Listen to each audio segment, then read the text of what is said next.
Hey, good morning, people. I'm excited to share today's devotion with you because it just shows again the beauty of the heart of God. But it comes about in Exodus chapter 33 this time. Moses had been up the mountain, got the 10 Commandments, went down, found the people worshiping the golden calf. We spoke about that yesterday. And then in his anger, he broke the thing and he had to go back up the mountain. And God too was deeply heartbroken by the events that had just taken place.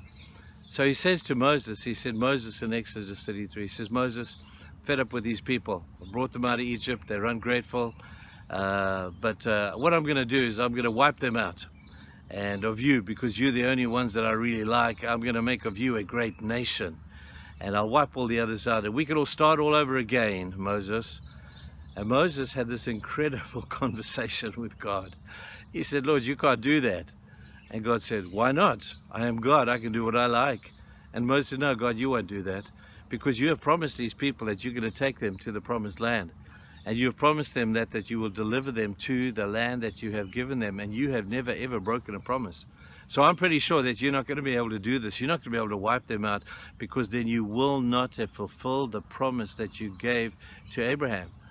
And God reneged, and he said, okay, you're right, I won't do that. But here's my second plan. God said, I'll get them to the promised land, but what I'm going to do is I'm going to send an angel in front of them.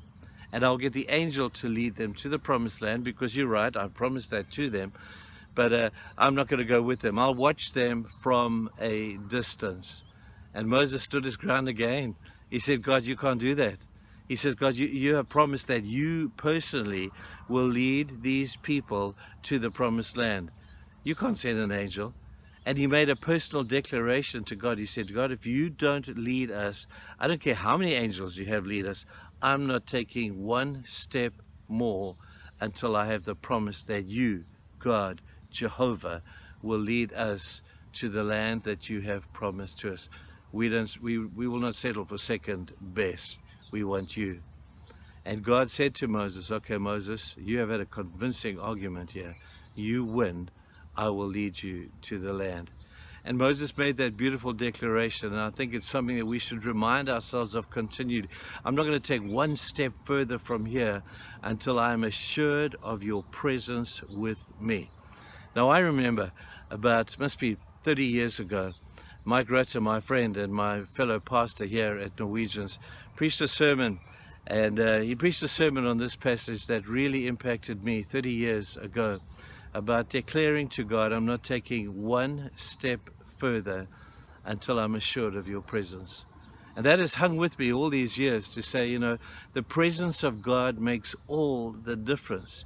You could do all the things right and not have the presence of God and not have the blessing. You can even do some things wrong, but if you have the presence and the blessing of God, everything works out fine. I don't understand it and I can't explain it, but I do know it's to be true.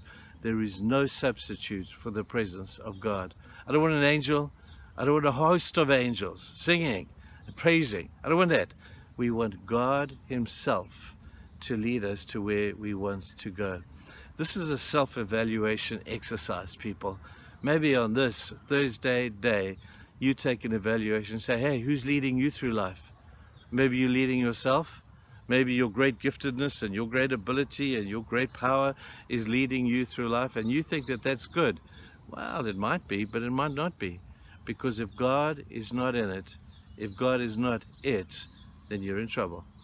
And you need to make that new declaration today to God, I'm not moving one step further until I'm assured of your presence leading me. Maybe you've got to make some big decisions today. Maybe there's some stuff you know that you need to do, and God is leading you there, and you're saying, God, I don't want to go that way. God is saying, yes, you will.